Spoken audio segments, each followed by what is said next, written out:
안녕하세요. 세연에 빠지다의 DJ 민영입니다.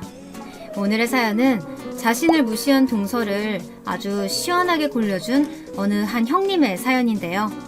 오늘의 사연도 재밌게 들어주시길 바라면서 오늘의 사연 함께 시작해 볼게요.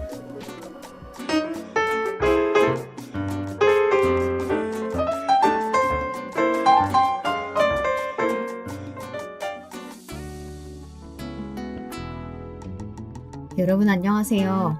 저는 결혼한 지 10년이 넘은 40살 아줌마입니다.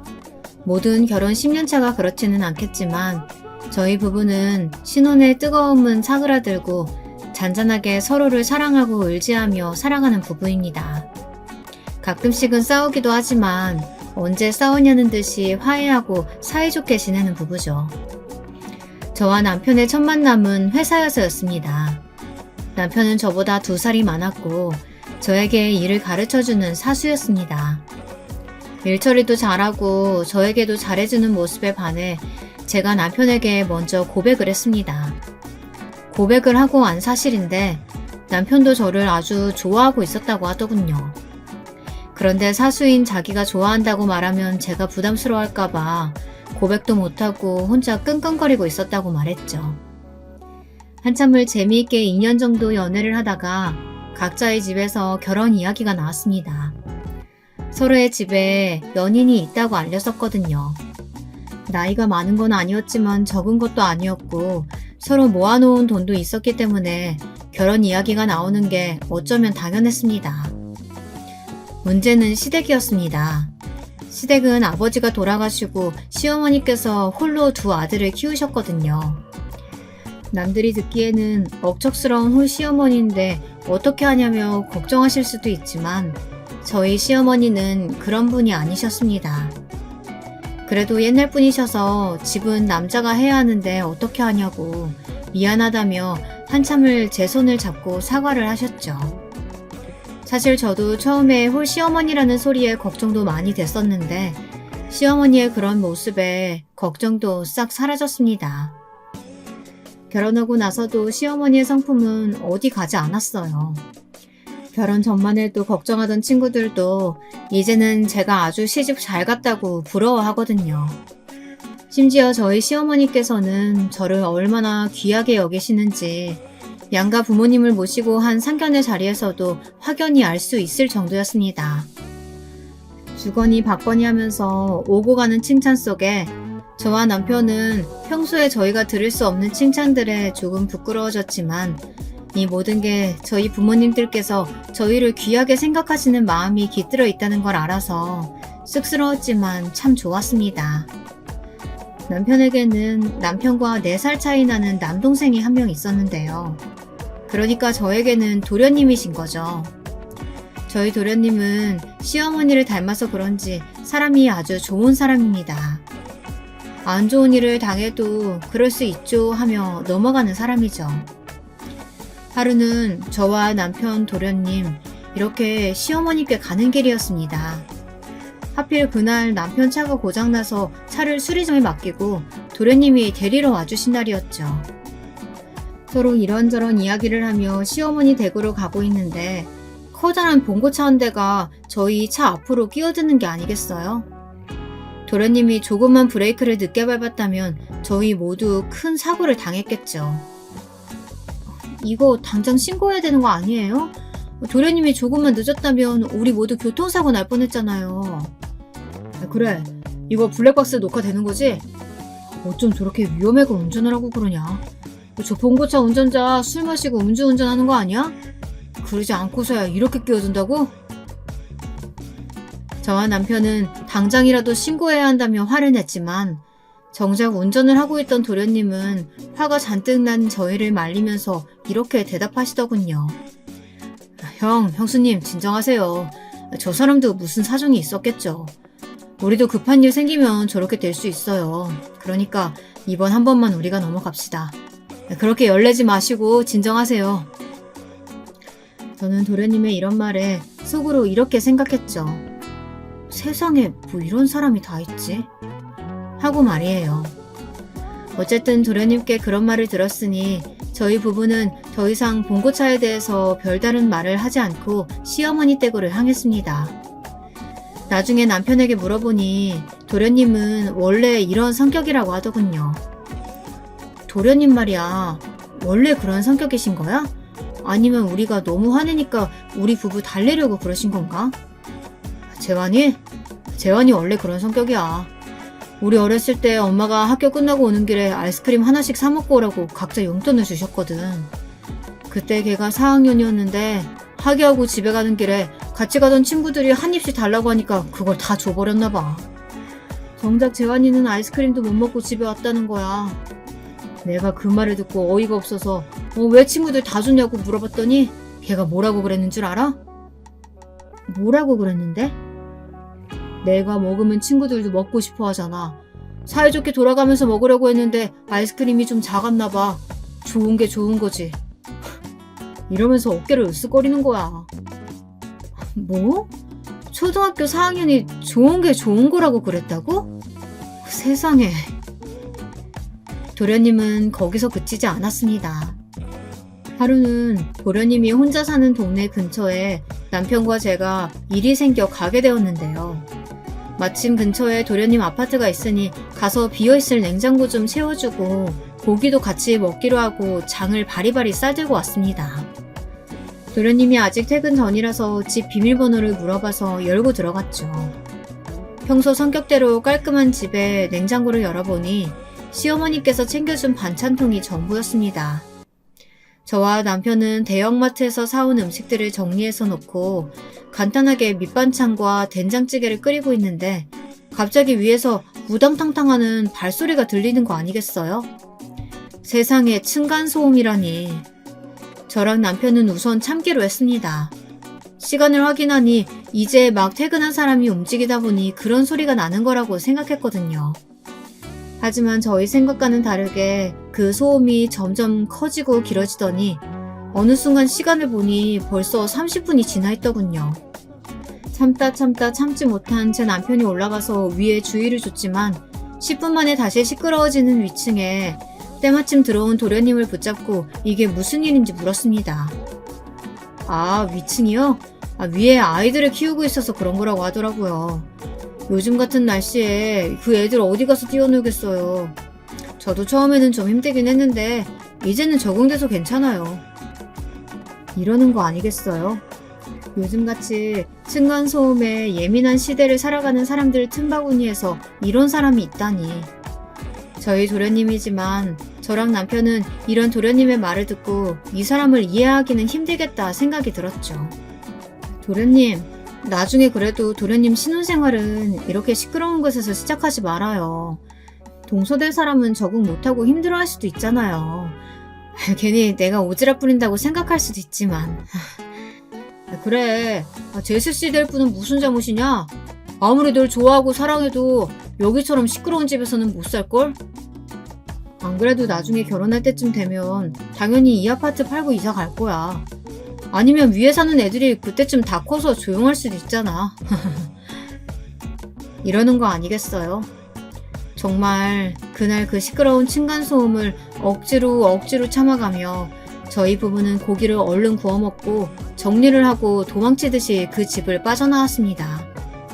정말 그때를 생각하면 아직도 귀가 아플 지경이에요. 이렇게 무던한 도련님이 데려올 여성분이 궁금하긴 했지만 저와 남편은 도련님을 재촉하지 않았습니다. 시어머니도 도련님에게 여자친구는 있냐, 결혼은 안 할 거냐 이렇게 재촉을 안 하시는데 저희 부부가 도련님을 재촉하면 좀 이상하잖아요. 게다가 결혼을 하고 약 6개월 정도 신혼생활을 즐기던 때에 제 뱃속에 아기가 뿅하니 생겨서 도련님의 결혼 이야기는 흐지부지 됐죠. 태교 중에 도련님에게 사귀는 여자친구가 생겼다는 말을 들었지만 얼마 안 가서 헤어졌다는 말을 들은 뒤로는 저는 제 태교에 몰두하느라 정신이 없었거든요. 생전 처음 듣던 뱃속 아기의 심장소리가 얼마나 우렁차던지 저와 남편은 그 심장소리를 아직도 핸드폰에 가지고 다닐 정도입니다. 뱃속에서 콩콩거리는 심장소리를 내던 작은 아이는 달수를 꽉 채우고 건강하게 태어나 벌써 9살짜리 남자아이가 되었습니다.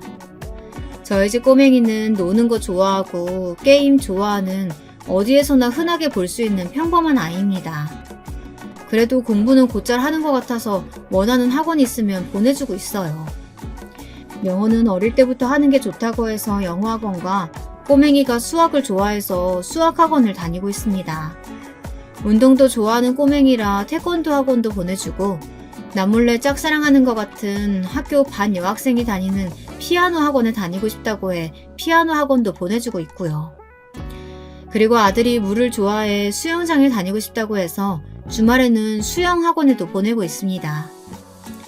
저희 아들이 다니는 학원만 해도 영어, 수학, 태권도, 피아노, 수영 이렇게 5학원이죠. 주변 엄마들은 종합학원이라도 하나 더 보내는 게 좋지 않겠냐 하지만 저나 남편은 딱히 아들에게 공부 욕심이 없는 사람들이라서 지금도 학원을 많이 다니고 있는데 여기서 더 보내는 건 부모의 욕심이라고 생각하는 사람들입니다. 학원도 영어 말고는 꼬매기가 배우고 싶다고 졸라서 다니는 학원들이라서 저희 부부는 언제나 그만두고 싶다면 그만두라고 말합니다. 어릴 때는 실컷 놀게 하자는 게 저희 부부의 철칙이라면 철칙이거든요. 사실 꼬맹이가 다니는 학원비가 만만치 않아서 저도 다시 일을 시작할까 했었는데요. 운 좋게 저희 아버지가 가지고 있던 땅 몇 곳이 재개발에 들어가게 되면서 엄청난 토지 보상금을 받게 되었습니다. 저희 아버지는 그 돈으로 아파트 상가와 아파트 2채를 사 유산이라고 말씀하시면서 제 앞으로 증여를 해주셨습니다. 아빠, 나 필요 없어요. 이 돈 엄마랑 아빠 노후 자금으로 쓰셔야죠. 아이고, 됐어.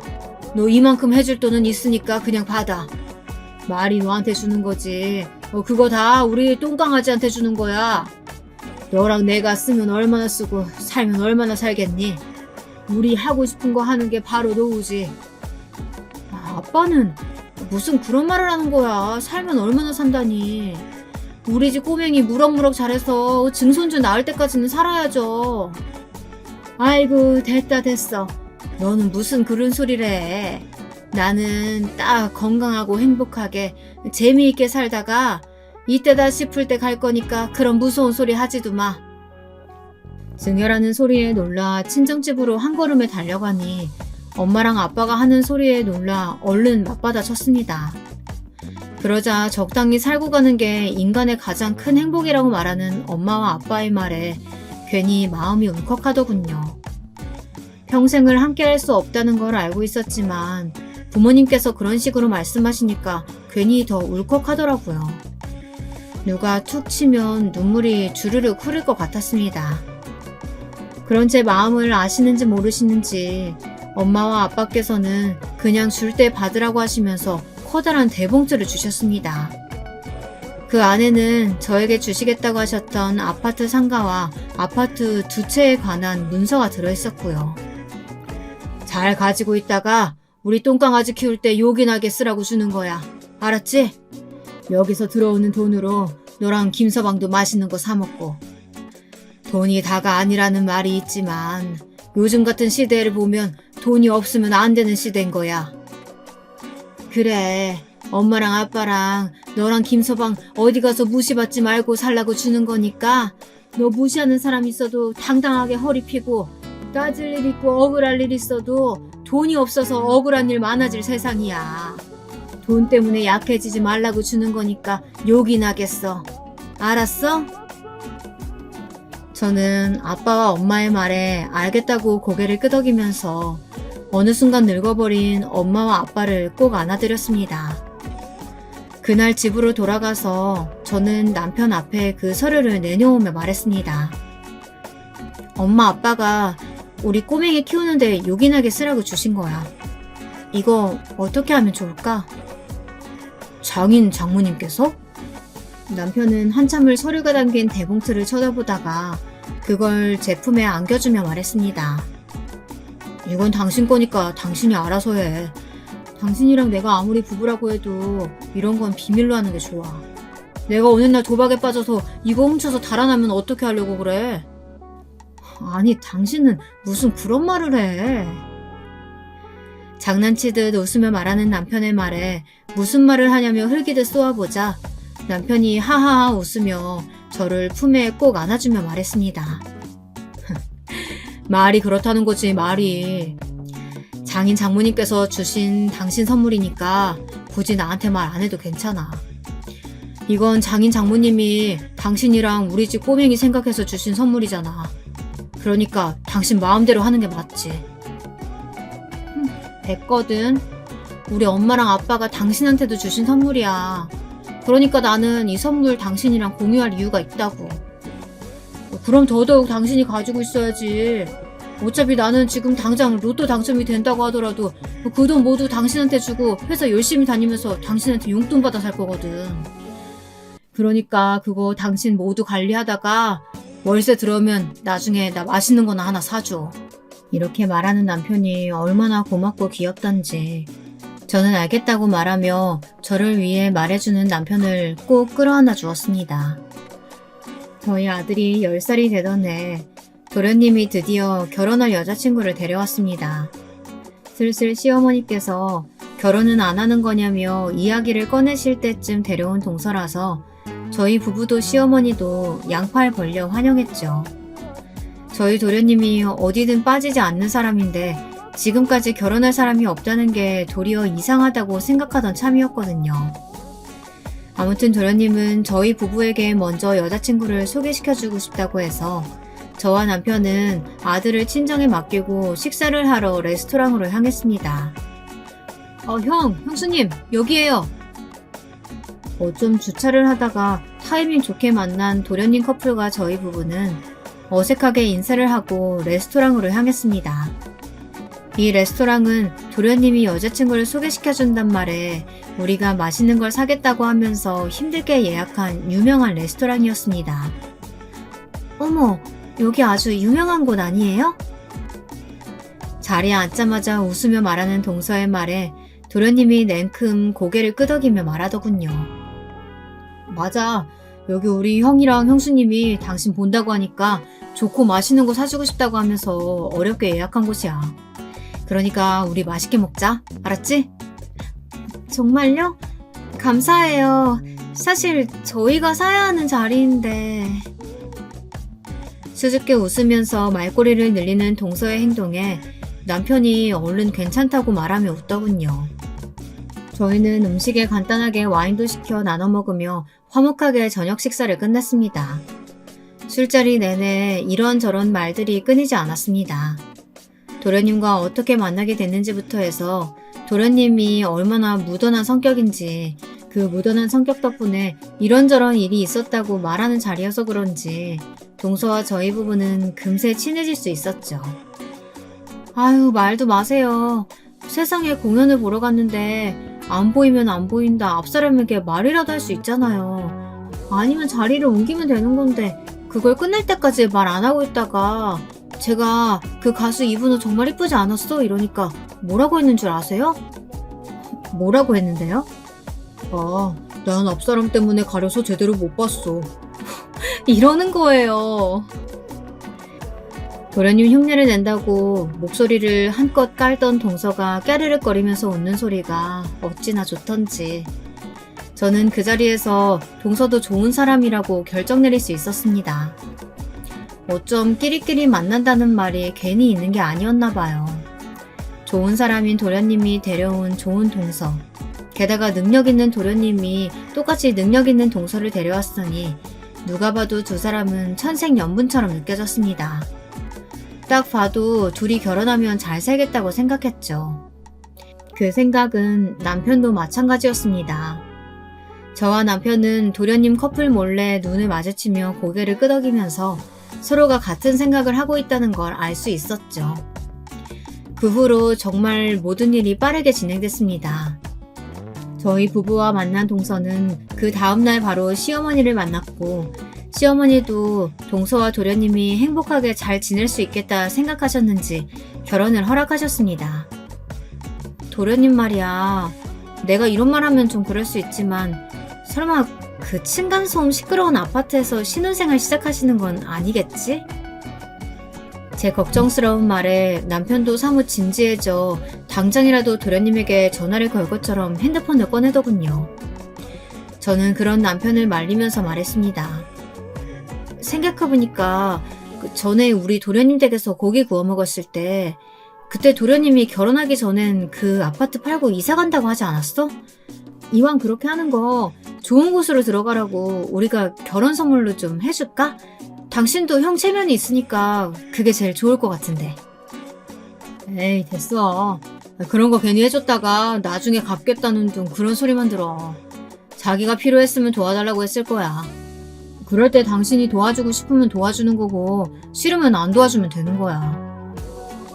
남편은 거절했지만 저는 계속해서 남편에게 재촉했습니다. 아니지. 도련님 성격에 필요하다고 말할 사람이야?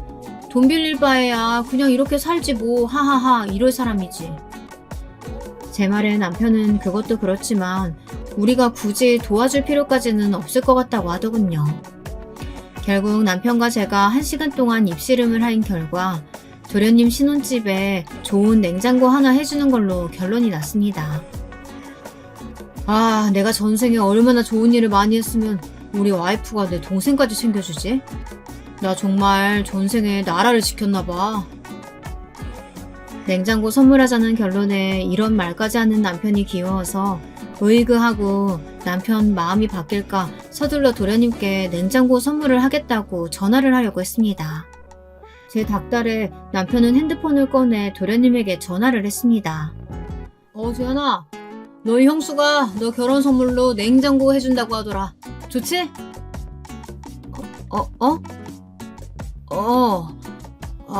그건 형이 함부로 정할 문제가 아닌 것 같다. 너희 형수랑 이야기해볼게. 그래, 너무 걱정하지 마. 해맑게 전화하던 남편이 전화를 끊을 때쯤 한껏 진지해져서는 전화를 끊고 저를 보며 전전긍긍하더군요. 옆에서 다 듣고 있던 저는 무슨 일이냐며 남편에게 물어봤습니다. 왜? 무슨 일인데? 뭐 문제 생겼어? 왜? 도련님이 뭐라고 하시는데? 아니, 재수씨가 집 관련해서 좀 꼼꼼하게 따졌나봐. 재수씨가 원하는 집이 재환이가 모은 돈으로는 조금 어렵나봐. 매매보다는 전세로 알아보고 있다는데 요즘 같은 시기에 전세 매물이 얼마나 나오겠어. 동서가 원하는 집이 어딘데? 왜 거기 있잖아. 최근에 새로 지어서 입주민 많았던 곳. 남편이 하는 말을 듣다가 번쩍하고 아버지가 저에게 주셨던 아파트가 생각났습니다. 물론 동서가 원하던 곳은 아니었지만 이곳과 비슷한 곳이었으니 충분할 것 같다는 생각이 들었거든요.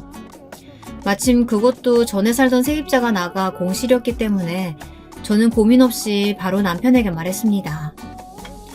아빠가 준 아파트, 마침 거기도 전에 계시던 세입자분이 나가셔서 공실이잖아. 물론 동서가 원하는 아파트는 아니지만 그쪽도 충분히 괜찮지 않을까? 당신 생각은 어때? 나야 너무 좋지만 당신 월세로 그 집 내놓지 않았어? 재환이는 전세 찾고 있는데 그 집 전세로 돌리면 너무 아깝지 않겠어? 저는 남편의 말에 고개를 끄덕이며 대신이라는 조건을 달았습니다. 도련님이니까 괜찮아. 대신 당신 아는 사람이 내놓은 전세라고만 하자. 내가 집주인이라고 하면 도련님이나 동서가 부담스러워할 수 있잖아. 다행히 내 이름이 흔한 이름이니까 도련님 커플도 모를 거야. 내가 집주인이니까 요즘 전세 사기 이런 이야기도 많던데 그럴 리도 없고 도련님 형편에 맞춰서 주변 시세보다 저렴하게 하면 될 것 같아. 그치? 제 말에 남편은 저를 꼭 끌어안아주며 고맙다고 이야기했습니다. 진짜 고마워 자기야. 정말 고마워. 말로만 그러지 말고 알면 나랑 우리 꼬맹이한테 더 잘하란 말이야. 괜히 툴툴거리며 남편에게 말했지만 남편은 그런 제 툴툴거림에도 저를 꼭 안아주었습니다. 그 다음날 남편은 아무렇지 않은 척 도련님께 전화를 해 아는 지인이 전세를 시세보다 저렴한 가격에 준다고 했으니 동서를 데리고 다녀오라고 말했습니다.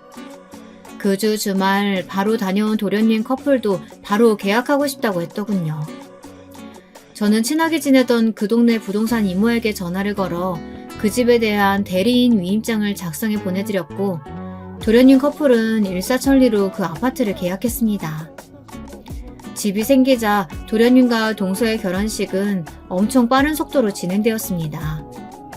도련님이 적은 나이는 아니었고 동서도 적은 나이가 아니었으니 오히려 빠른 속도로 이루어지는 결혼에 양가 모두 환영이었죠. 저희 부부는 전셋집에 관련해서는 모른 척을 하며 결혼 선물이라고 좋은 냉장고도 선물로 보내주었습니다. 선물을 보내드리자마자 도련님께 감사하다고 전화도 왔고요. 형 덕분에 이렇게 좋은 집 얻었는데 이렇게 비싼 냉장고까지 선물해 주셔서 정말 감사해요, 형수님. 에이, 그런 소리 하지 말아요. 하나뿐인 도련님이 결혼하시는데 형수님으로서 이 정도는 해줄 수 있죠. 그럼 섭섭한 소리 하지 마세요. 알았죠? 그런 제 말에도 도련님은 연신 고맙다고 말했고 그렇게 고마우면 나중에 집들이에서 맛있는 거 많이 해달라고 이야기를 했습니다.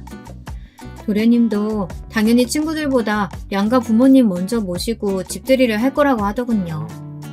도련님이 저에게 먼저 통화를 하고 남편에게도 전화를 했다고 합니다. 형 진짜 고마워. 나 형 덕분에 좋은 집 주변 시세보다 싸게 들어왔어. 와이프도 너무 좋아하더라. 그래. 그 집 깨끗하게 잘 쓰고 나갈 때는 집 매매해서 나가. 그 전에 살던 세입자가 거기서 일 잘 풀려서 집 사가지고 나갔다고 하더라. 그래야지. 나도 벌고 와이프도 벌고 있으니까 이거보다 더 좋은 집 사서 나갈 거야. 이런 도련님 커플의 다짐을 남편에게 전해 들으니 저희 부부의 신혼 초 모습이 생각나더군요. 남편과 저는 얼른 도련님 커플이 도련님 부부가 되는 날을 손꼽아 기다렸습니다. 하루는 길고 1년은 짧다는 말이 괜히 있는 게 아닌 듯 시간은 흘러 도련님 커플의 결혼식이 성공적으로 마무리되고 도련님은 이제 서방님이 되었습니다. 부부가 된 두 사람은 신혼여행을 다녀와 잠시 시간을 갖고 시어머니와 저희 부부를 신혼집에 초대했습니다. 저는 직장도 다니고 있는 동서가 요리하는 게 힘들까봐 미리 가서 도와줄까 하다가 제가 가서 옆에서 거들면 오히려 부담될까 그냥 음식을 좀 해가는 게 좋을 것 같다는 생각이 들었어요. 동서는 아직 시댁에서 한 번도 제대로 된 식사를 한 적이 없어서 시어머니께서 뭘 좋아하시는지 모르니까요. 제가 시어머니가 좋아하시는 잡채랑 갈비찜을 했습니다. 마침 일찍 퇴근한 남편과 함께 저희 친정의 아들을 맡기고 서방님 부부의 신혼집으로 향했습니다. 차를 타고 신혼집으로 가는 내내 동서랑 시어머니 생각해서 음식 해가는 사람은 저밖에 없을 거라고 남편이 얼마나 칭찬을 하던지 얼른 도착해서 남편 차를 탈출하고 싶을 정도였습니다. 우리 여보는 진짜 최고야. 아들 보면서 재수씨랑 우리 엄마 생각까지 하다니. 솔직히 우리 엄마 요즘 입맛 없다고 해서 좀 걱정됐었는데 우리 여보가 만든 잡채랑 갈비찜 드시면 아주 그냥 도망간 입맛도 냉큼 돌아오겠는데? 아우 됐어 그만 좀 해. 누가 보면 다른 사람 칭찬해주는 학원 다니는 줄 알겠다.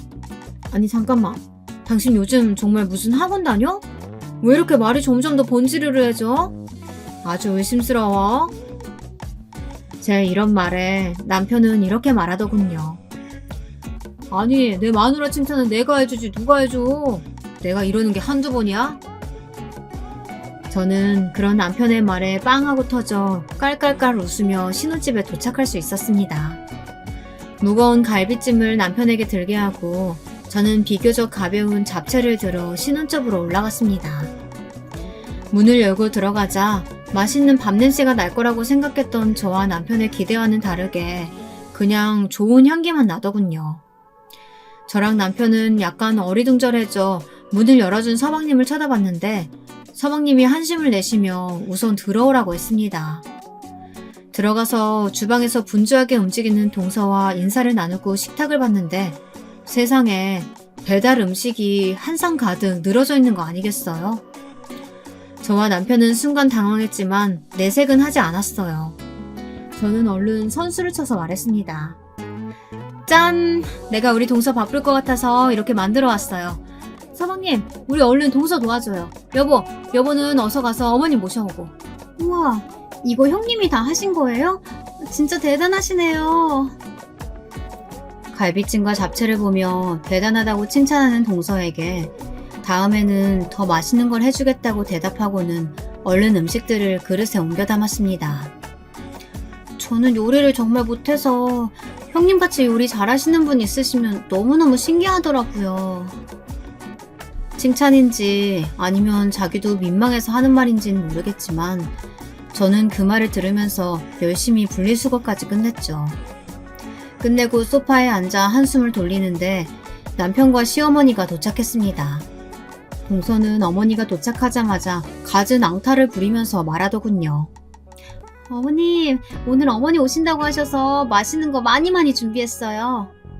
헐, 어머니 옆에 붙어서 맛있는 거 많이 준비했다는 동서의 애교에 순간 저와 남편이 눈이 마주쳤습니다.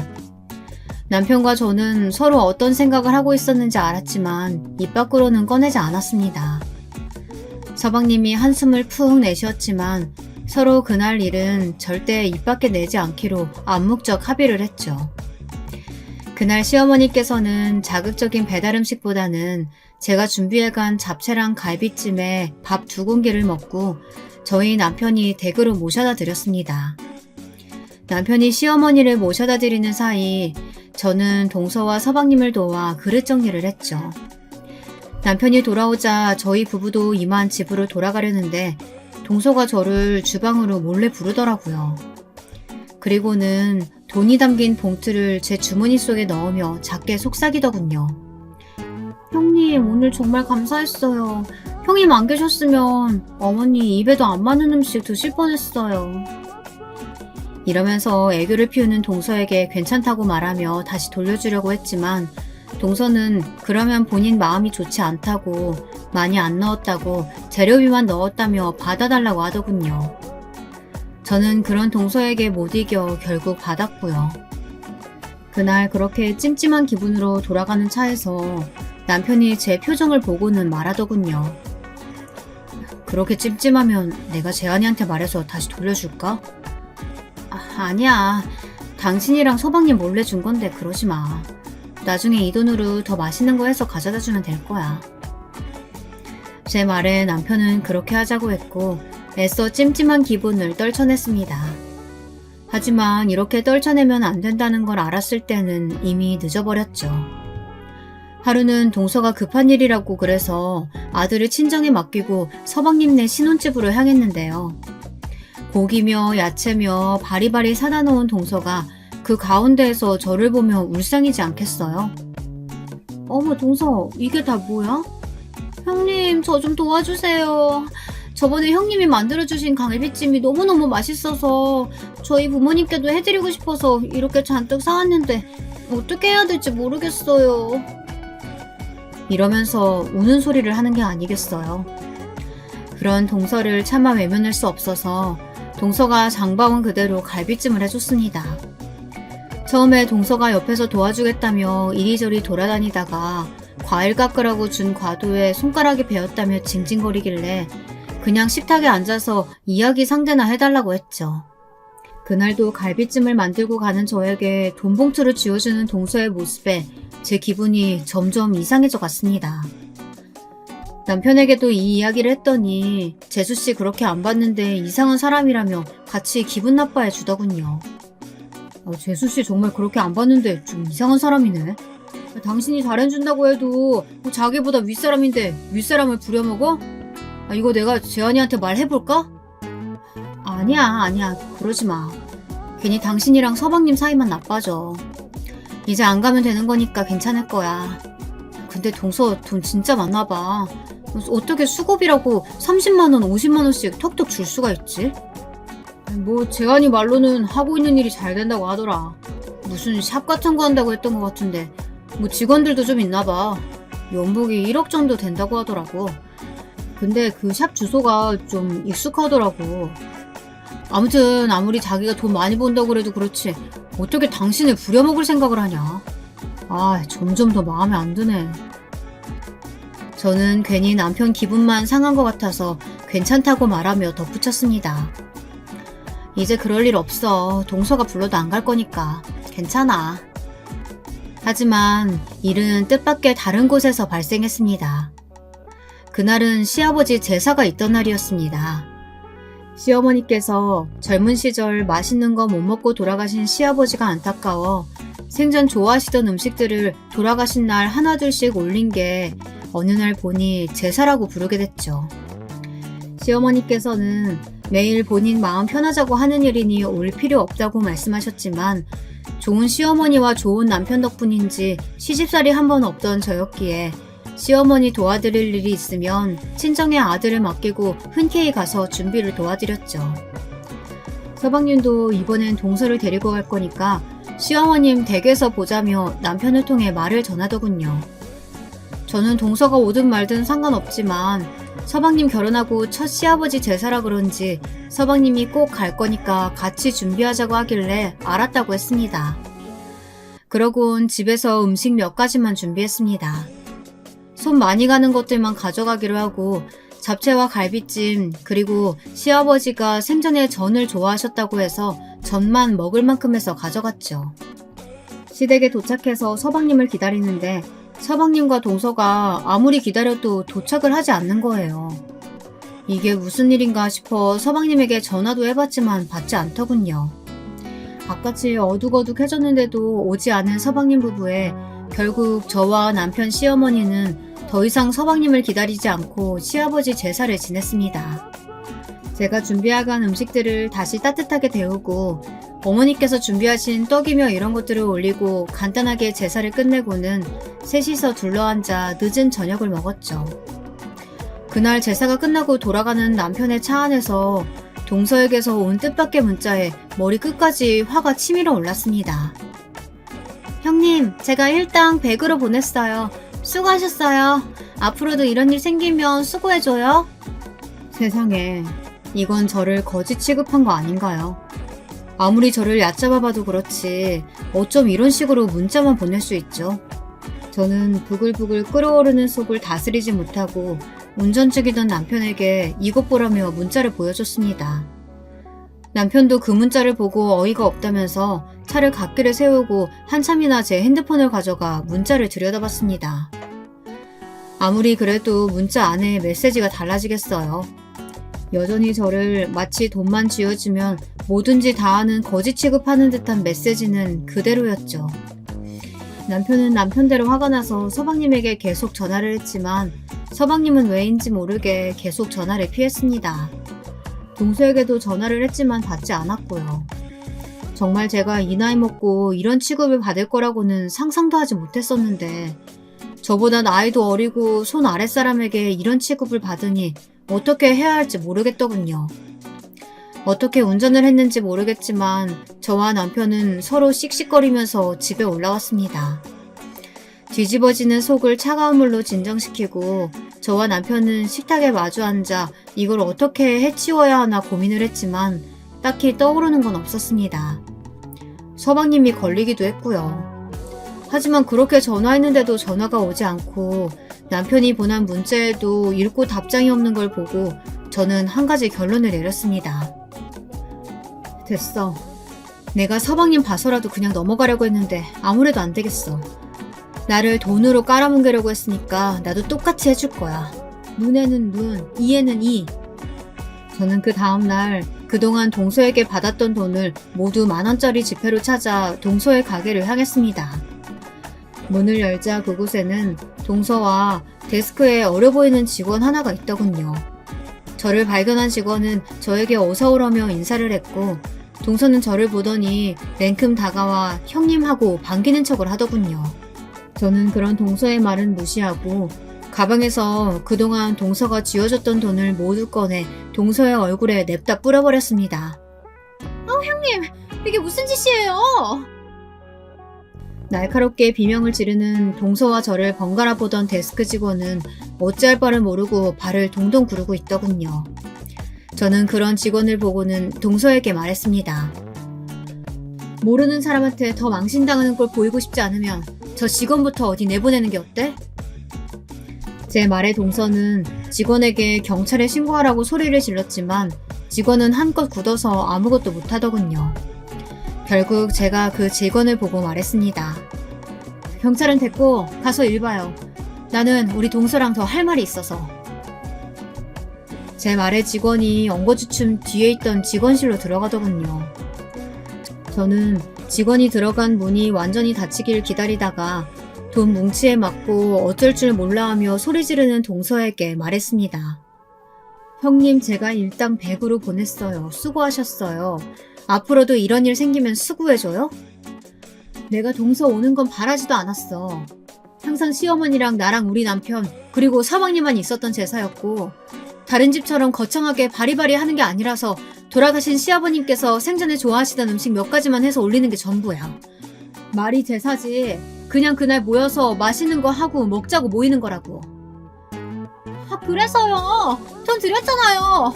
지금 제가 거기 안 갔다고 이러시는 거예요? 형님 그렇게 안 봤는데 정말. 아니, 말은 바로 해야지. 나 동서 오든지 말든지 상관없는 사람이야. 내가 화가 난 건 마치 거지에게 적선하듯이 돈 몇 푼 쥐어주고 그런 문자 받은 게 화가 나는 거라고. 돈 몇 푼이요? 왜요? 그럼 더 필요하셨어요? 그럼 말로 하셨어야죠.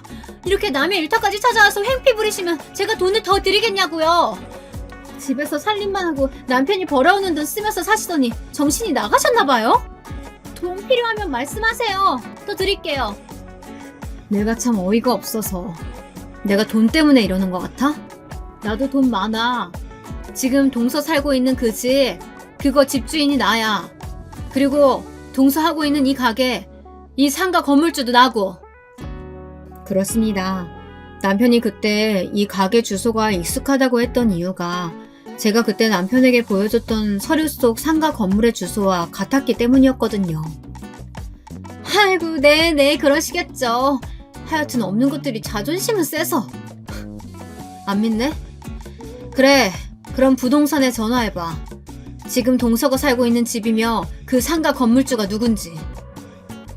동서는 어이가 없다는 표정으로 핸드폰을 꺼내들어 부동산에 전화를 하더군요. 곧이어 부동산에서 어떤 이야기를 들었는지 얼굴이 하얗게 질려가더군요. 그럴 리가 없는데? 그럴 리가 없기는 뭐가 그럴 리가 없어. 왜? 부동산에서 집주인이 나라고 했나 보지? 동서랑 서방님 결혼하기 전에 서방님이 우리 남편한테 돈을 빌려달라고 하더라고. 무슨 일인지 들어보니까 동서가 원하던 아파트가 생각보다 비쌌나 봐. 우리도 어떻게 할지 고민하다가 그냥 가족이니까 내가 주변 시세보다 싸게 전세 내준 거야. 동서 연봉 1억이라며? 나 이 건물, 동서 살고 있는 그 집, 그거 합쳐서 100억 가지고 있는 사람이야. 그런 내가 고작 동서가 힘들게 일해서 번 돈이 욕심이나 나겠어? 동서는 할 말을 잃은 듯 입만 뻐끔뻐끔 거리더군요. 저는 그런 동서에게 강하게 한마디 했습니다. 오늘 내가 동서 이런 이중인격 모습 아주 잘 봤고 서방님한테 남편한테 다 이야기할 거니까 그렇게 알아. 아, 그리고 지금 살고 있는 집이며 이 가게 당장 방 빼. 제 말에 동서는 하며 뒤통수를 잡고 무너져 내리더군요. 저는 그런 모습을 보다가 아까 방으로 들어간 직원을 불렀습니다. 데리고 가서 차가운 냉수 한 잔 먹여요. 그리고 정신 차리면 어서 여기 가게랑 집 정리하라고 다시 한번 말해주시고요. 저는 그대로 그 가게를 빠져나왔습니다. 아, 얼마나 속이 시원하던지. 여러분도 동서가 뒤통수 잡고 쓰러지는 모습을 보셨어야 하는데. 아무튼 저는 그렇게 시원한 속을 가지고 집으로 귀가했습니다. 남편에게도 이런 사실을 이야기했고 남편도 그걸 서방님께 전달했다고 하더군요. 서방님도 동서가 그런 식으로 돈을 보낸 건 몰랐다고 하더라고요. 시아버지 제삿날에 동서가 본인은 그냥 안 가겠다고 말했다고 해요. 서방님도 제사라는 말씀은 안 하시고 그냥 가서 저희랑 밥 먹고 오는 거라고 이야기했는데 왜 만나는 거냐고 물어봐서 시아버님 제사라고 했나 봐요. 그랬더니 갑자기 돌변해서는 안 간다고 자기가 거길 왜 가냐고 소리를 질렀다고 하더군요. 그냥 가서 밥 먹고 오는 거라고 말했지만 동서는 끝까지 듣지를 않았다고 합니다. 그래서 동서와 싸운 서방님이 자기라도 간다고 하고 나오려고 했지만 서방님은 가는데 동서가 자기만 안 가면 이상하지 않겠냐고 따져서 결국 못 오셨다고 하더라고요. 남편은 그런 서방님한테 이상한 재수씨 데려왔다고 한 소리 했고, 저는 그래도 그날 시어머님이랑 저희 부부 셋이서 맛있는 거 먹고 이야기도 많이 했다고 달래드렸습니다. 제가 동서 가게에 가서 그 난리를 치고 일주일 뒤쯤 동서가 저희 집 앞으로 먹을 걸 바리바리 싸들고 와서 발을 동동거리면서 문을 한 번만 열어달라고 하더군요. 사실 이런 일로 서방님께 이혼하라고 할 수는 없는 일이라 선택은 서방님께 맡겨놨었거든요. 그래도 동서가 찾아온 거 보면 동서도 서방님이랑 헤어지고 싶은 마음은 없었던 것 같습니다. 남편은 굳이 열어줄 필요는 없지 않냐고 물었지만 무슨 소리 하나 듣고 싶었던 저는 문을 열어줬습니다. 문을 열어주고 거실에 가서 앉자마자 무릎부터 냉큼 꿇는 동서는 그동안 저를 무시했던 걸 사과하더군요. 형님, 정말 죄송해요. 진짜예요. 저 그동안 형님 무시해서 정말 죄송해요. 형님께서 일도 안 하시고 애 키운다고 집에만 있으셔서 무시했던 건 사실이에요. 하지만 결코 나쁜 마음은 없었어요. 아니, 재수씨, 말이 너무 이상하지 않아요? 마음속으로는 우리 와이프 무시하고 본인 미투를 생각해서 그런 거면서 나쁜 마음은 없었다고? 이게 말이 된다고 생각해요? 아니에요. 정말이에요. 맞건 아니건 나는 그렇게 느꼈어. 입으로 뱉는다고 말이 다 말은 아니잖아요? 동서가 그 문자 보낼 때 한 번 더 생각하고 보냈으면 이렇게까진 안 왔을 거야. 안 그래? 그 문자를 보낸 것 자체가 동서가 나를 무시하고 깔봤다는 증거지. 아니에요. 형님, 제발 저 좀 용서해주세요. 저 아무것도 갈 곳이 없어요. 가게도 단골 손님이 점점 늘어나고 이제 그동안 고생한 거 보상받는 느낌으로 돈도 들어오기 시작했는데 여기서 가게랑 집을 어떻게 옮겨요? 제발 한 번만 용서해주세요. 네? 이러면서 엉엉 울더군요. 저와 남편은 그런 동서를 한참 동안이나 바라보다가 한숨을 내쉬고는 결론을 내렸습니다. 동서, 내가 서방님 얼굴 봐서 그동안 서방님이랑 함께한 세월이 있으니까 그걸로 이번 일은 눈 감아줄게.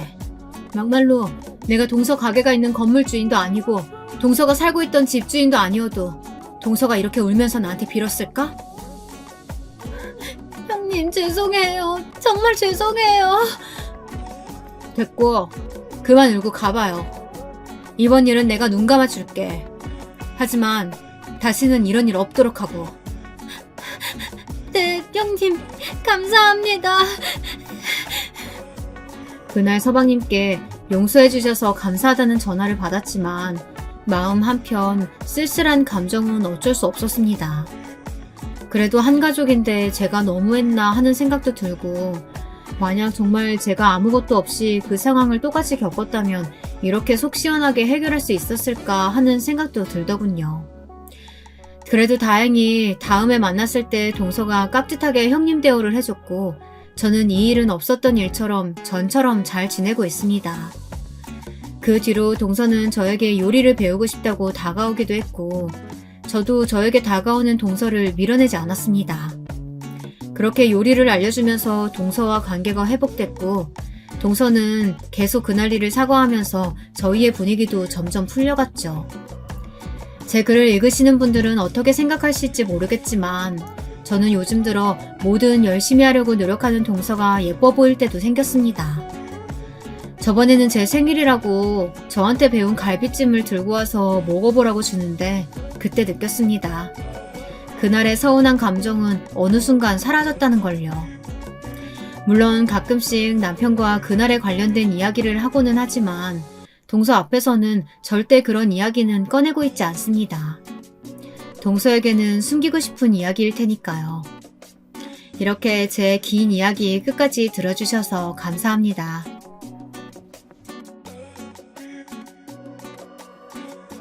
안녕하세요. 반갑습니다. 저는 서울 토박이 30 여자입니다. 불과 몇 달 전에 저만 알고 있기엔 너무나 재밌는 일이 있어서 여러분께 이야기하고자 이렇게 사연을 신청해 보았어요. 간단히 소개하자면 저희 집은 부모님, 저, 동생 이렇게 5명이서 살고 있어요. 경제적으로 매우 풍족하진 않지만 그래도 먹고 살 만큼 벌고 적당히 쓰고 싶은 만큼 쓰는 그런 평범한 가정이고요. 자랑할 거라곤 가족끼리 굉장히 돈독하다는 점 하나예요. 가족들 모두 워낙 활발하고 정이 많은 터라 서로의 연대도 끈끈한 편이거든요. 저는 엄마, 아빠, 동생 모두 자랑스러워요. 항상 각자의 일에 자신감을 갖고서 최선을 다해서 일궈낸 삶을 살고 있으니까요. 다만 저 같은 딸을 둔 건 안타깝지만 운이 없었던 것 같기도 해요. 20대까지만 해도 전 비혼주의자였습니다. 결혼하지 않고 평생 혼자 살다 가자는 주의요. 죽을 때까지 한 사람만을 바라보며 사는 게 자신이 없었거든요. 제 성격이 워낙 불같고 다혈질이라 누가 절 받아줄까 싶기도 하고요.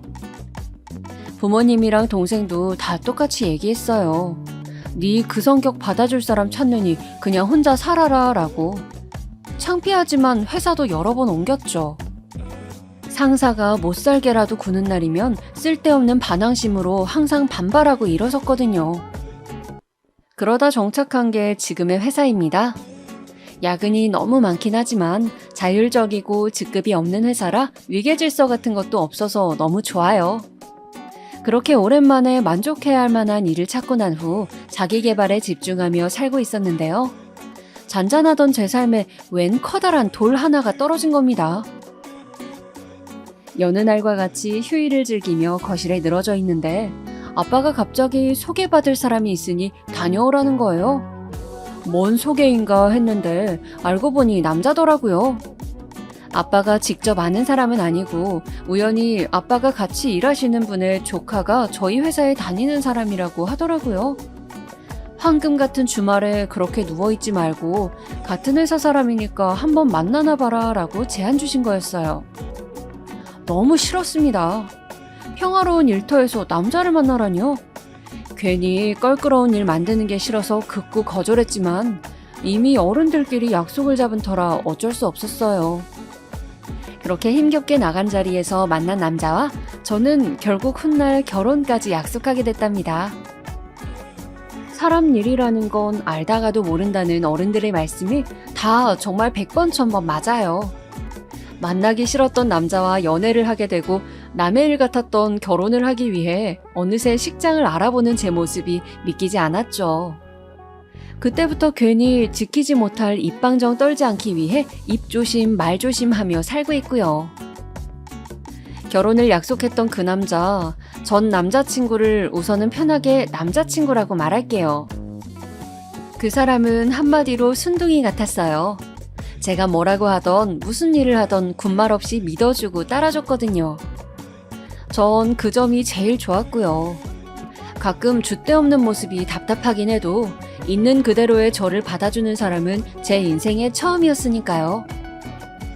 하지만 같은 직장에 다니기에 결혼 약속하기 전에는 불편한 점도 많았어요.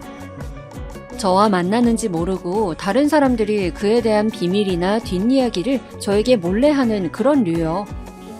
다른 부서 사람들이 떠들기로는 남자친구는 굉장히 잘 사는 집안이라고 하더라고요. 사람이 순진하고 쑥맥이라 티가 안 날 뿐이지 꽤나 유명한 소문이라고요.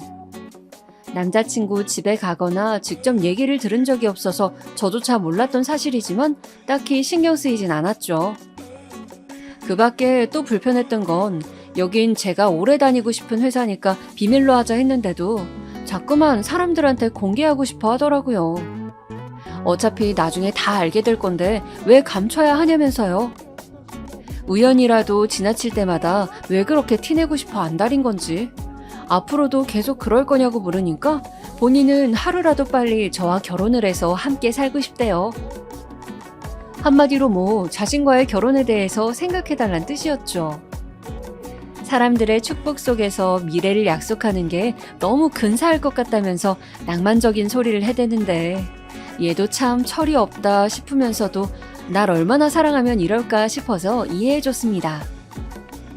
그 다음부터 하루가 다르게 보채기에 뭔가 스스로도 믿을 만한 구석이 있겠구나 싶어서 차근차근 결혼 준비를 하기 시작했어요.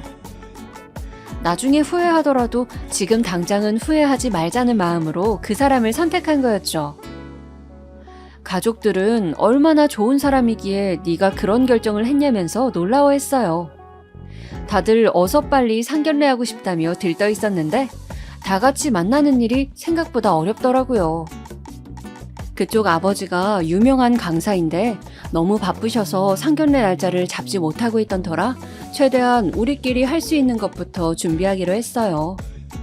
그렇게 어쩌다 보니 날짜를 알아서 잡고 식장까지 알아본 후에 상견례를 하게 되었습니다. 그쪽 식구들은 겉보기엔 매우 교양이 넘치는 것처럼 보였어요. 예의 있고 고상한 딱 그런 느낌? 아버지는 입시 강사에 어머니는 피아니스트, 형은 유학 중이라니 처음 볼 땐 참 대단한 집안이다 싶었죠.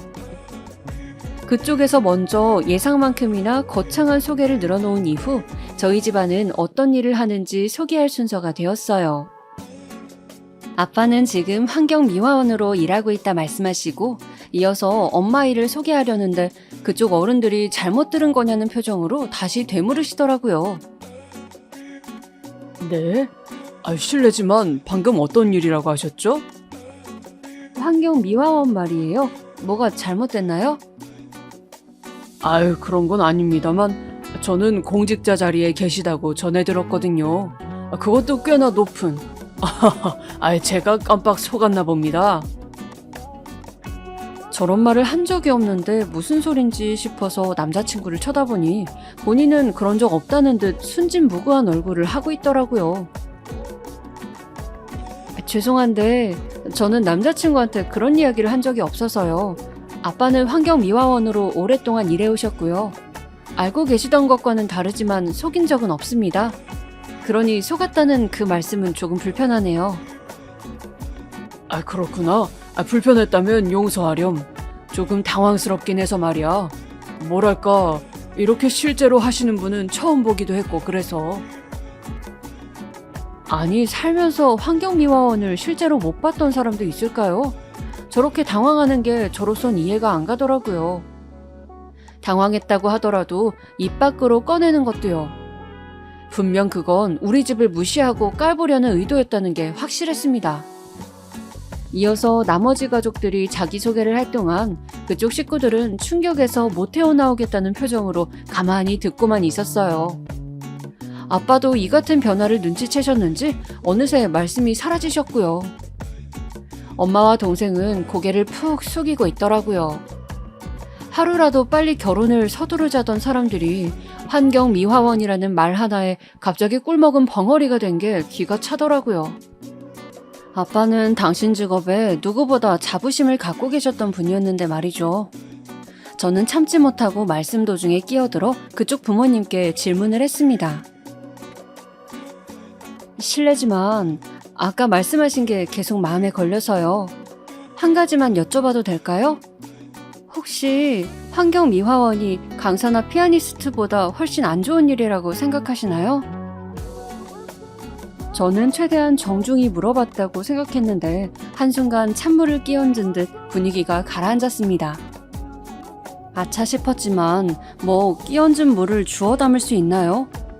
답을 기다리는데 앞에 있던 남자친구가 부족한 말솜씨로 부모님을 변호하기 시작했어요. 미경아, 진정해. 우리 부모님은 그냥 당황하신 거야. 자기 부모님을 비웃거나 비하하는 의도가 절대 아니었다고.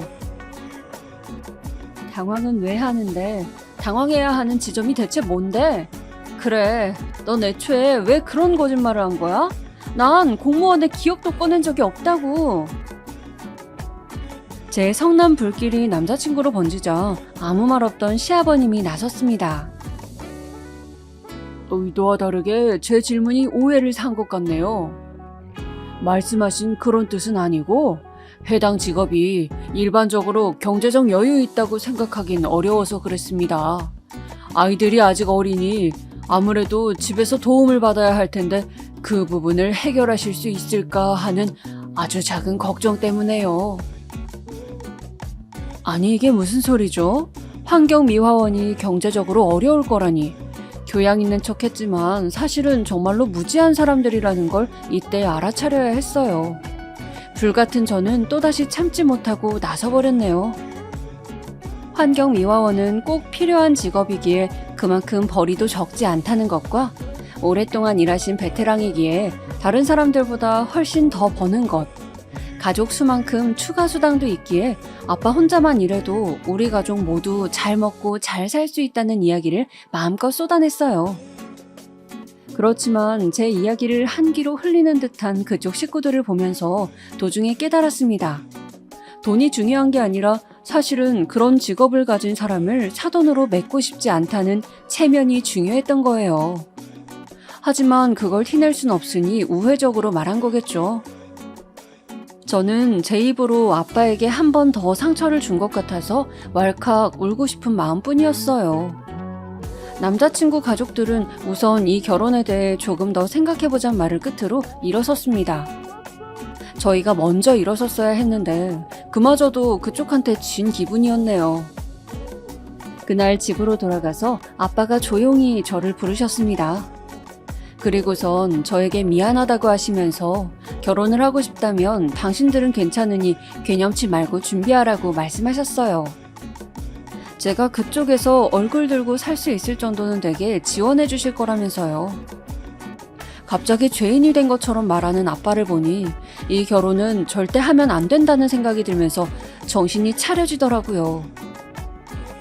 주위에 결혼한 사람들 말 들어보면 다들 똑같이 그래요. 고부 갈등이든 시댁 갈등이든 싸울 때 싸우더라도 앞으로 나아질 거란 희망 아래 같이 살 수 있는지 없는지를 결정하는 건 남편의 몫이라고요.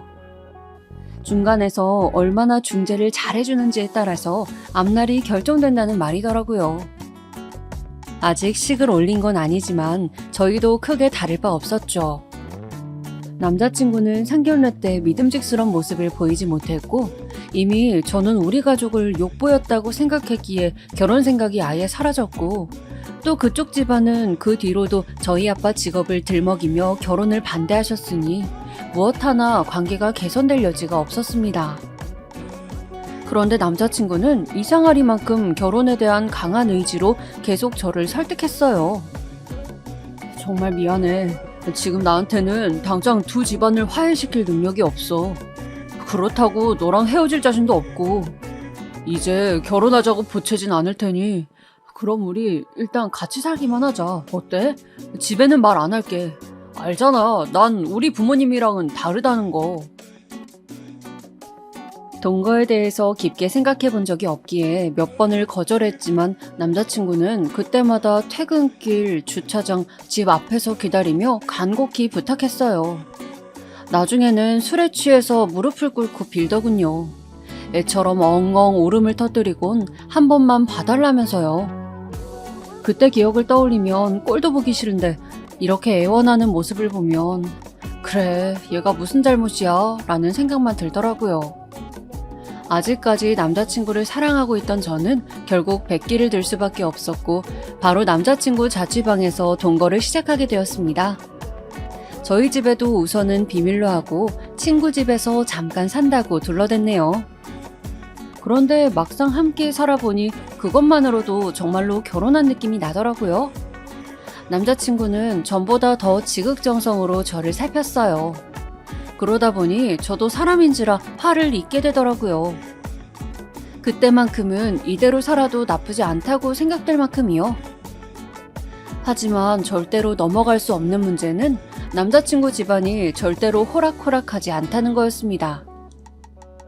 남자친구가 연락이 끊기자 회사로 연락을 해오더니 저에겐 남자친구를 숨겼냐고 문자를 보내오거나 하다못해 경찰서에 실종 신고까지 하더라고요. 다 큰 아들에게 왜 이리 집착하는지 곁에서 보기에 무서울 정도였어요. 한 번은 그쪽 어머님이 저희 가족이 자주 가는 단골 음식점 앞에 서 계신 거예요. 글쎄 상견례 때 제가 그 음식점에 대해서 스치듯 이야기했는데 그걸 기억하고 오신 겁니다. 그날 하필이면 회사 사람들과 회식하러 간 자리였는데 말이에요. 아마도 어머님은 제 일행이 누군지 모르셨겠죠? 그래서 저를 알아보시자마자 제 팔을 붙잡고 다짜고짜 물으시더라고요. 너지? 네가 숨겼잖아. 우리 아들 어디에 감춰뒀어? 갑자기 와서는 무슨 소리 하시는 거예요? 네가 꼬드긴 게 아니고서야 얘가 갑자기 죽겠다느니 다신 찾지 말라느니 그딴 소리를 하고 집을 나가. 어디 있는지 당장 말해. 아니면 내가 네 아빠가 무슨 일 하는지 여기 있는 사람들한테 전부 말해버릴 테니까. 지금 그걸 협박이라고 하시는 거예요? 우리 아빠가 환경미화원인 게 흠집이라도 돼요. 말해요, 말해. 그리고 그쪽 아들 돌려보낼 테니까 이렇게 무례하게 찾아오지 마세요. 회사 사람들 앞에서 수모를 당한 것도 너무나 속상했지만 더 화나는 건 그쪽 집에서 자꾸만 아빠의 직업을 비하하는 거였어요. 속이 상하니 입맛도 없어서 먹는 둥 마는 둥 한 채로 집에 갔습니다. 그리고선 남자친구에게 이제 그만하자고, 이 결혼 없던 일로 하자고 울며 말했어요. 그러자 남자친구는 이제 더는 안 되겠다는 듯 처음으로 집안 이야기를 해주었습니다. 사실 본인 집은 소문처럼 잘 나가는 집안도 아니고 오히려 금전적으로 많이 시달리는 상황이라네요. 아버지는 입시 강사가 맞지만 코로나로 인해서 학생도 많이 줄었고 예전에 비해 나이가 들다 보니 경쟁력 있는 젊은 강사들에게 밀려나 강의를 따오기도 힘든 상태라고요. 피아니스트인 어머니도 다른 사람을 가르친 적이 없어서 레슨을 할 수도 없고 쇼를 열기엔 알아주는 이가 없어서 유명무실한 직업일 뿐이었습니다. 형은 유학을 갔다가 자금 부족으로 한국에 들어온 지 꽤 되었고요. 돈 들어올 구멍은 막혔어도 다들 자존심은 세서 쓸데없이 따지고 재는 거라고 자신도 이해하지 못하겠다는 남자친구의 말을 들으니 어느 정도 상황이 이해는 갔습니다. 아마도 가족 중 유일하게 자기 몫을 해내면서 실질적 가장 노릇을 하는 둘째 아들에게 기대감이 컸기에 그만큼 매달리고 집착하신 게 아닐까요? 어떻게든 이름 있고 경제적으로 여유로운 집안과 결혼을 시키려 하고요. 하지만 아무리 자기 자식이고 핏줄이라서 아낄 순 있다만 사람을 일일이 급을 매겨가며 저와 남자친구가 급 차이가 나서 안 맞는다고 하신 걸 보면 아무래도 현실을 너무 모르시는 것 같아요. 난 현실 물정 모르고 눈만 높은 집구석이 답답하고 벗어나고 싶어서 어떻게든 결혼을 하려고 했던 거야. 그렇게라도 핑계를 대고 빠져나오고 싶었거든. 그런데 이렇게까지 나를 올가매는 걸 보니 그것만이 정답은 아니었나 보다. 아마 결혼했어도 똑같았을 것 같아. 오히려 우리가 이렇게라도 만나는 게 기적인 걸까? 지금 보면 무슨 저런 드라마 대사 같은 말을 하지 싶지만 그 당시 저는 체념한 듯한 남자친구가 안타깝고 안쓰러워서 꼭 껴안아 주었어요. 제가 당했던 지난번의 수모도 잊은 채 남자친구가 다시 행복을 찾을 수 있게 도와주겠다고 호기롭게 약속했죠. 남자친구는 제 품에 안겨서 눈물을 흘리며 연신 고맙다는 말만 했습니다. 그 와중에 저는 우리 둘만이라도 양가 부모님 없이 작게나마 식을 올리자 싶은 생각으로 적금 통장도 찾고 그랬네요. 그런데 다음날 일어나 보니 남자친구가 보이지 않는 겁니다. 항상 함께 출근했었는데 어디 갔나 싶어서 찾아보았더니 쪽지를 남겼더라고요. 읽어보니 가관도 아니더라고요. 미경아, 너와 함께 지내는 동안 내 행복은 뭘까 고민해보았거든. 그런데 내가 내린 결론은 그게 무엇이든 나 혼자선 찾을 수 없을 것 같다는 거야. 그렇다고 네가 도와줄 수도 없는 일이고 난 아무래도 가족을 버리고선 행복할 수 없다는 걸 확실히 깨달았어. 우리 가족들을 머리론 이해할 수 없지만 가족이니까 내가 끝까지 곁에서 지켜주고 행복하게 만들어드려야 할 것 같아. 그동안 함께해서 즐거웠어. 너도 네가 사랑하는 사람들 곁에서 행복을 찾길 바랄게. 위로랍시고 건넨 저의 말에 남자친구는 내가 아닌 가족을 떠올린 거였더라고요. 이 얼마나 듣도 보도 못한 황당한 이별입니까? 결국 가족이 그렇게 중요한 사람이 왜 저에게 희망을 주고 같이 살자고 말한 건지 모르겠네요. 그렇게 전 하루아침에 버림받고 집에서 쫓겨나게 생긴 겁니다. 한 달 만에 돌아간 방에 혼자 덩그러니 남겨진 그 기분은 아직도 말로 설명할 수 없네요. 당황, 황당, 슬픔의 감정을 하나씩 순서대로 느끼다가 마지막으로 분노가 치밀어서 헤어질 땐 헤어지더라도 이대로 순순히 나가주기는 억울하겠다 싶은 겁니다. 남자친구가 그림을 모으는 고상한 취미가 있는데 가장 아끼는 거실 그림에 이별 편지를 써두고 나왔죠. 할 말이 많아 장문으로 적다 보니 어느새 그림의 반을 빼곡히 채우더라고요. 그렇지만 이 정도는 해줘야 우리의 작별 인사지 싶어서 끝까지 할 말을 전부 적었습니다. 그러고 나서 하루 이틀 후 회사로 출근하는데 그날따라 뒤통수가 따가운 겁니다. 한껏 뜨거운 눈길을 받으며 자리에 앉았는데 평소 눈치 없기 백단이라 거리 두고 있던 옆자리 직원이 이야기를 해주더라고요. 미경 씨, 그렇게 힘든데 왜 말을 안 했어? 네? 힘들다니 그게 무슨 소리예요? 지금 회사 안에서 그게 가장 화두야. 미경 씨가 집 형편이 너무 어려워서 상견례 이후에 파혼을 당했다고. 얼마나 어려우면 그래. 인사부에 준호 씨랑 결혼하려고 했던 거라며. 그치? 둘이 만나는 줄은 전혀 몰랐네. 하긴 준호 씨가 집안이 좋긴 하지. 이 소리를 듣는데 누군가 머리를 후라이팬으로 힘껏 내려친 기분이었어요. 딱 보아하니 혹여라도 제가 본인 집안 사정에 대해 말할까봐 미리 선수 친 거더라고요.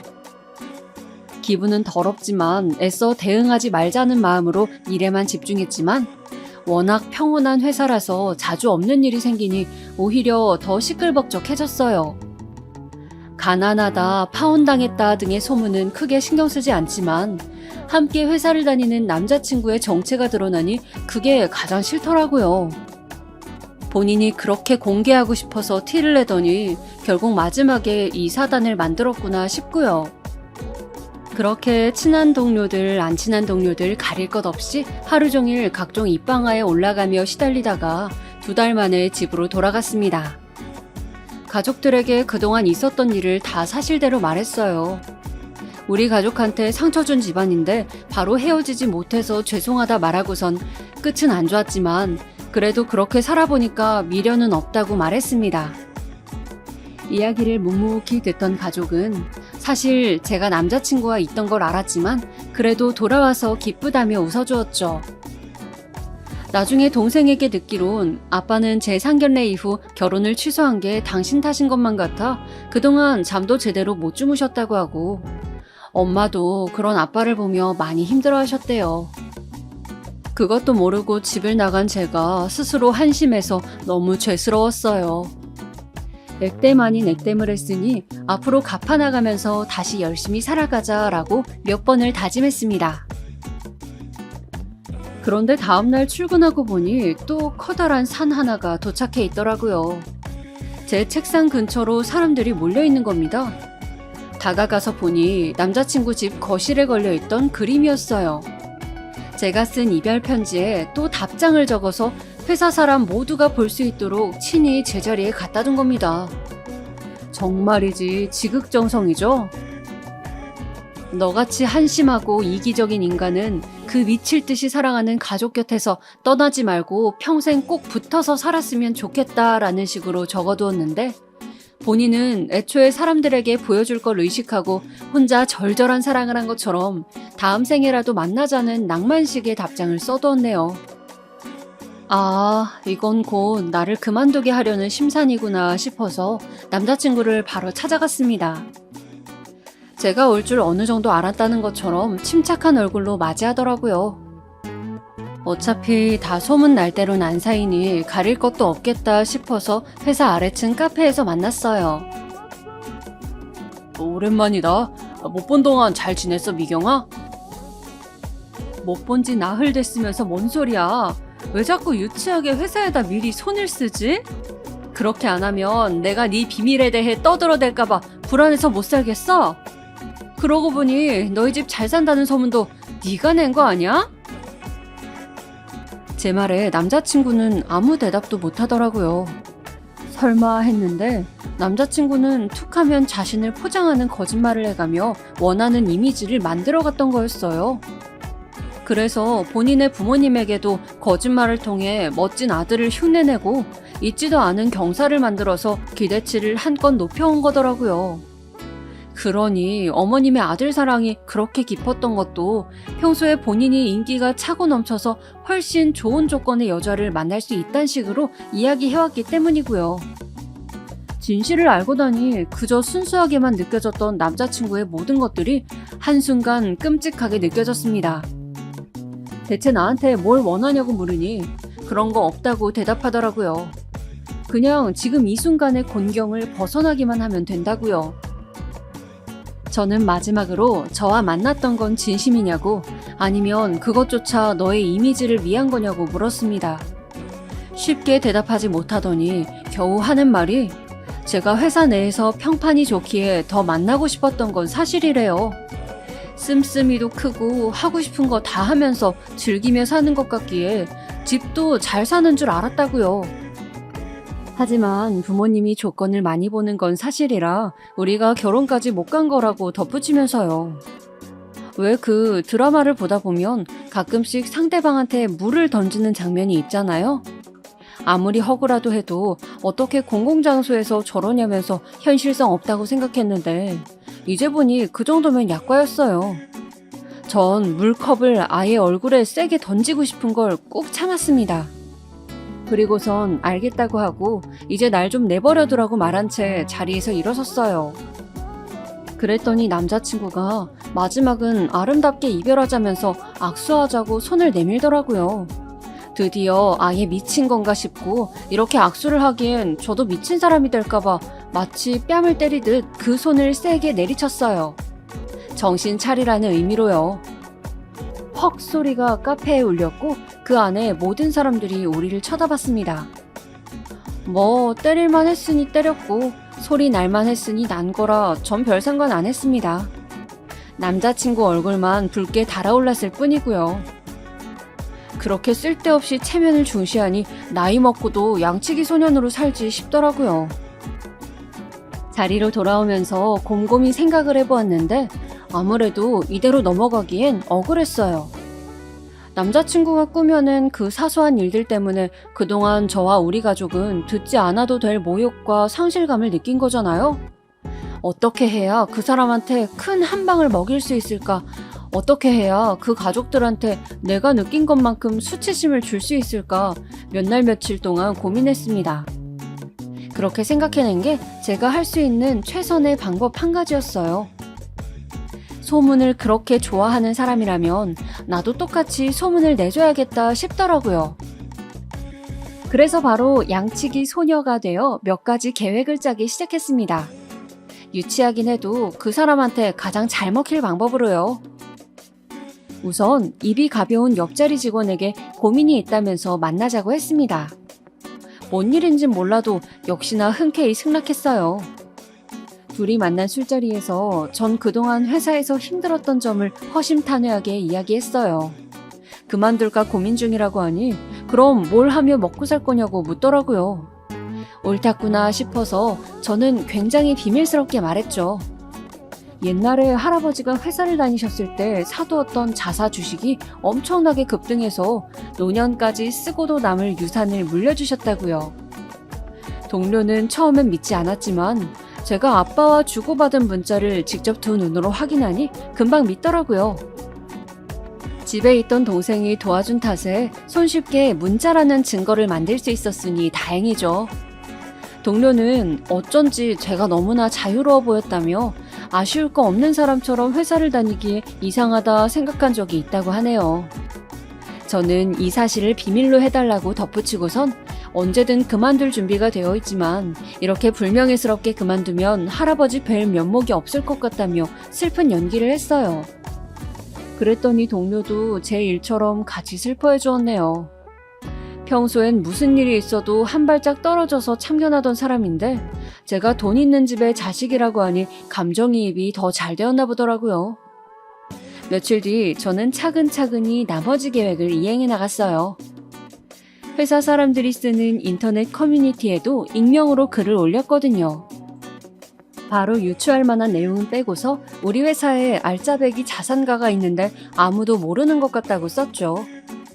다음날 옆자리 동료가 글을 확인하고 나서 사람들한테 이야기하고 다녔는지 몇 사람이 그 글의 주인공이 저냐고 묻더라고요. 전 곤란하다는 표정으로 아니라고 둘러대고선 그 동료에게 가서 비밀이라고 했는데 왜 주변에 말했냐며 아주 살짝 타박했네요. 이로써 확실해졌으니 회사 사람들 전부가 알기까진 얼마 걸리지 않을 테죠. 그게 거짓이든 진실이든 상관없었어요. 어차피 개인사 분명한 사람들이니 한동안만 화제가 되다가 사그라질 거고 누군가 자세히 묻는다면 그건 그냥 소문이었을 뿐이라고 둘러대면 되니까요. 그 다음에는 조금 더 수월했어요. 오며 가며 몇 번 마주쳤던 별로 친하지 않은 인사부 사람과 우리 팀 몇 명이 점심을 먹고 있기에 같이 먹자면서 먼저 다가갔습니다.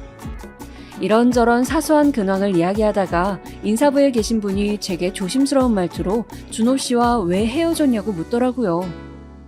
집안 수준이 안 맞아서 헤어졌다고 들었는데 또 다른 소문을 들어보니 왠지 거짓말인 것 같다면서요. 그래서 그 부분만은 사실대로 이야기했죠. 물려받은 재산은 아직 꺼내지 않고 고스란히 두었거든요. 제가 결혼할 때쯤에야 쓸까 말까 했어요.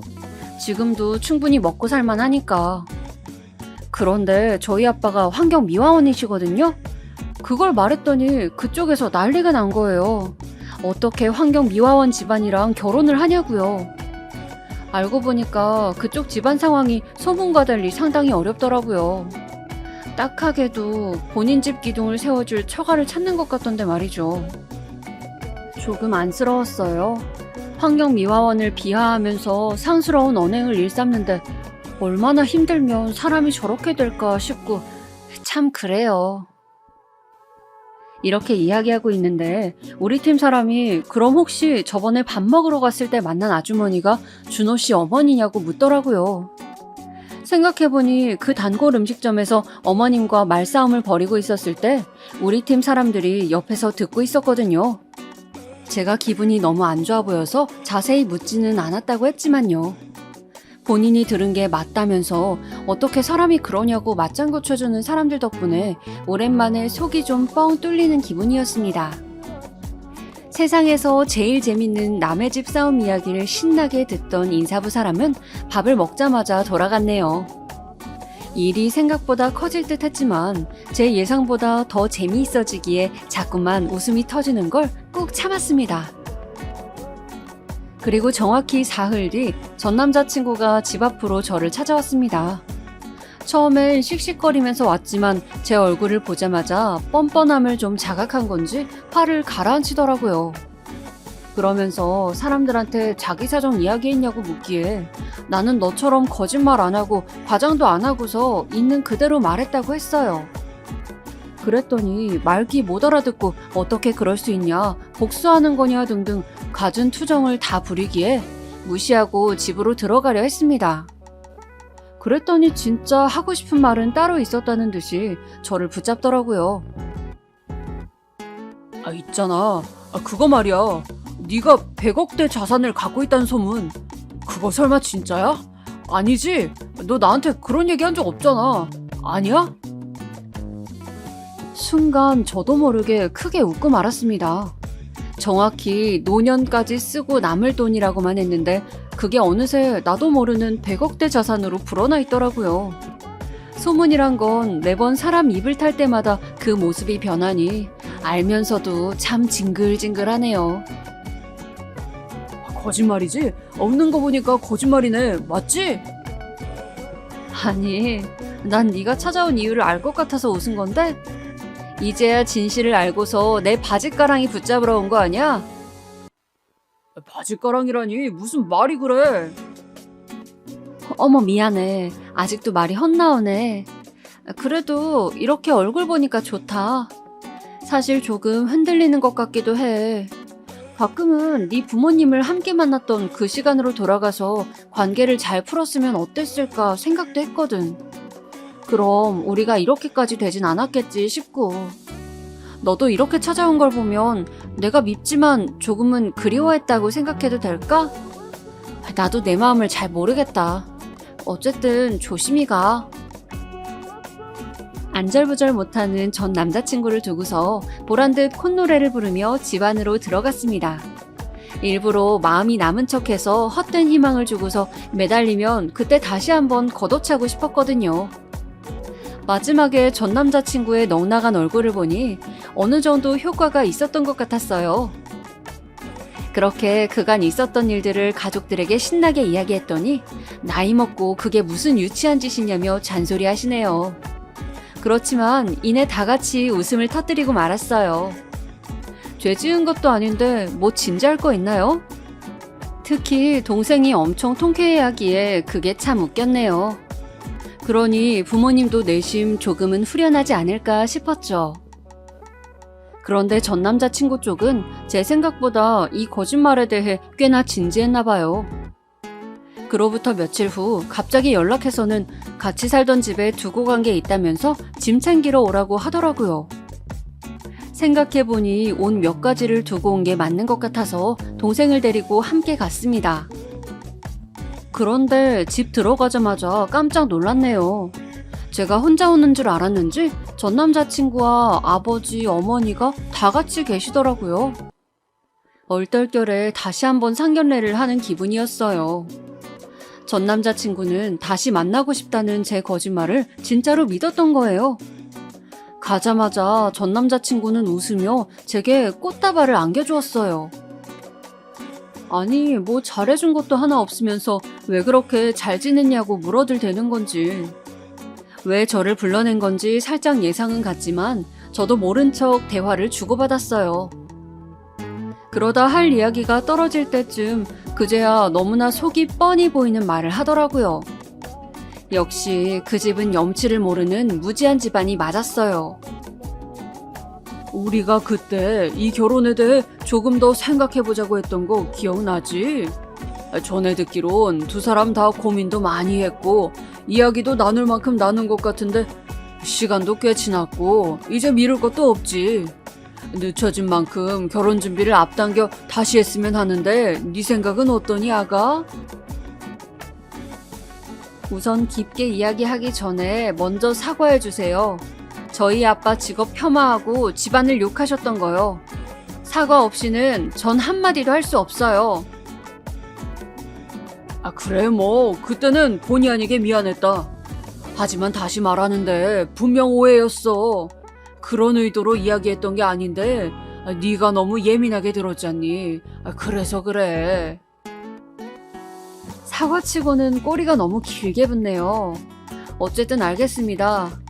그리고 앞서 말하신 단계가 좀 이상하네요. 분명 우리는 파혼하고 헤어졌는데 다시 연애하는 것도 아니고 다시 결혼을 하라고요? 이번에도 준호 씨한테 또 말을 이상하게 전달받으신 거 아니에요? 그랬더니 그쪽 부모님이 적잖이 당황한 듯 말을 흐리시더라고요. 본인들이 무언가 착각한 게 있나 싶은 표정이었어요. 이번엔 전 남자친구도 크게 당황하여 저를 말리던데 그 모습을 보니 정말로 거짓말을 한 게 맞는 것 같았습니다. 제 말을 오해한 것에 더해서 우리가 절대 헤어질 수 없는 연인인 것처럼 아주 소설을 써놨더라고요. 뭐야? 정말로 또 지어낸 거야? 그 버릇 언제 고칠래? 이번엔 또 뭐라고 말씀드렸는데? 조금만 더 노력하면 예전으로 돌아갈 수 있을 것 같다고? 아니면 내가 아직도 널 기다리고 있다고? 내가 언제 너랑 다시 만난다고 했어? 제발 그만 좀 하자. 그놈의 돈 보고 이러는 거 뻔히 아는데 그래도 최소한 사람답게 살아야지. 한 집안이 다 나이값 못하고 살면 어떡해? 아가, 너 말하는 투가 어른한테 그게 뭐야? 아직도 우리한테 오해가 있는 것 같은데 흥분하지 말고 일단 앉아서 이야기하자. 두 사람이 저를 억지로 붙잡고 앉히려 하자 반항할 틈도 없이 끌려가는데 동생이 갑자기 미친 듯 달려들더니 그 가족에게서 저를 떼어내어 주었습니다. 그렇게 목청이 좋은 건 처음 봤어요. 이거 놔! 우리 언니 놓으라고! 어딜 그 더러운 손을 대? 인간도 아닌 것들이! 처음 보는 동생의 모습에 당황했지만 얘도 그동안 옆에서 제가 당해온 험한 꼴을 보면서 얼마나 답답했을까 싶어서 그냥 큰소리치게 내버려 두었죠. 아버님, 어머님, 만나서 반가웠습니다만 저 이만 가볼게요. 이제 와서 저를 붙잡으시려는 것 같은데 이미 많이 늦어서요. 쓸데없이 후회하진 않았으면 좋겠네요. 그리고 아들이 30 넘도록 거짓말하는 버릇은 꼭 매를 들어서라도 고치셔야겠어요. 우리 아빠가 말하길 사람이 버린 쓰레기는 치울 수 있어도 쓰레기 사람은 치우기 힘들다고 했거든요. 이렇게 마주보는 것조차 너무나 비위가 상해서 말이에요. 그리고 마지막으로 저 아가 아니거든요? 그럼 가볼게요. 그 말을 끝으로 그렇게 그 가족과는 완전히 이별할 수 있게 되었습니다. 모든 연락을 차단하고 제 인생에서 아예 지워버리기 위해 갖은 애를 다 썼어요. 그래도 조금은 복수했다는 마음에 통쾌했지만 한편으로는 씁쓸함이 크더라고요. 이렇게까지 했어야만 하는 제 자신이 안쓰러워서요. 하지만 움직이지 않았다면 그대로 실망하는 일이 있었겠죠. 그 뒤로는 별일 없었습니다. 어쩌다 보니 제가 먼저 회사를 그만두었는데 얼마 안 돼서 그 사람도 그만두었다고 하더라고요. 본인은 이 직장에 평생 뼈를 묻을 거라고 얘기해 왔었는데 무슨 연유로 그만둔 건지 정확히는 모르지만 아마도 회사 사람들 눈이 따가워서 그랬던 거겠죠. 그 후로 어떻게 됐는지는 알고 싶지도 않아서 굳이 찾아보진 않았네요. 아마도 새로 직장을 구하더라도 그 나쁜 버릇을 고치지 않으면 또다시 힘들어질 텐데 말이죠. 전 남자친구도 그의 가족분들도 예전보다는 조금 더 사람답게 인간성을 지키며 살아가고 있길 바랄 뿐이에요. 제가 일을 그만둔 건 거짓말 때문이거나 다른 껄끄러운 이유는 아니에요. 예상치 못하게 아주 거한 액땜을 하면서 지쳤던 시간들을 스스로 보상해주기 위해서 조금 쉬고 싶었거든요. 아무리 불같은 저여도 이번 일은 참 지난하고 고생스러운 시간들이었거든요. 저에게도 소중한 직장이었던 터라 그만둘 때 눈물이 찔끔 나긴 했지만 분명 저에게 더 알맞은 일이 따로 있지 않을까 싶어요. 당분간은 아무 생각 없이 특히 연애와 결혼 생각은 일절 금지한 채 나를 위해서만 즐기고 누리고 빚진 이들에게 은혜를 갚으면서 올 한 해도 보람차게 보내려고 합니다. 여기까지 저의 다사다난한 사연이었습니다. 혹시 끝까지 읽느라 피곤하셨나요? 그렇다면 이거보다 더 재미있는 일이 여러분의 오늘 남은 하루 중에 생길 거라 살짝 예언해봅니다. 그럼 올 한 해도 원하시는 일 하면서 즐겁게 마무리하셨으면 좋겠네요. 봐주셔서 감사합니다.